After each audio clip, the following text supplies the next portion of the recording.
আলাইকুম, আমি রায়ন আহমদ, সভাপতি প্রতিষ্ঠাতা বিশ্ব মানবাধিকার রক্ষা সংঘ। আজকে বাংলাদেশ আর ইন্ডিয়া নিয়ে গুরুত্বপূর্ণ একটি ভাষণ নিয়ে আপনাদের সামনে হাজির হয়েছি। আজকে ভারতের আগরতলায় বাংলাদেশের সহকারী হাইকমিশন তছনছ করা হয়েছে। বাংলাদেশের পতাকায় অগ্নিসংযোগ করা হয়েছে। হিন্দু সংঘর্ষ সমিতি নামে একটি সংগঠনের সদস্যরা এই ন্যাক্কারজনক ঘটনা ঘটিয়েছে। প্রশ্ন করি, এই ঘটনা মুসলিম সংঘর্ষ সমিতি নামের কোনো সংগঠন বাংলাদেশে করলে কেমন আক্রমণাত্মক প্রচারণায় মেতে উঠত ভারত?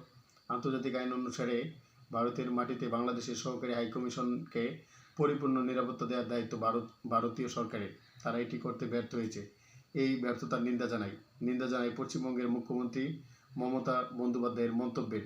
ভারতের বিভিন্ন অঞ্চলে যা ঘটে সংখ্যালঘু দলিত সম্প্রদায়ের উপর, এর জন্য বরং উল্টো ভারতের এবং মমতার লজ্জিত হওয়া উচিত। ভারতে বলি, আমরা সমমর্যাদার সমানাধিকার ভিত্তিক বন্ধুত্বে বিশ্বাসী। শেখ হাসিনা সরকার বিনা ভোটে ক্ষমতায় থাকার লোভে ভারত তোষণ নীতিতে বিশ্বাসী ছিল। তবে ভারতকে বুঝতে হবে, এটা শেখ হাসিনার বাংলাদেশ নয়। এই বাংলাদেশ স্বাধীন, সার্বভৌম ও আত্মমর্যাদাশীল। এই বাংলাদেশ নির্ভীক একটি তরুণ সম্প্রদায়ের।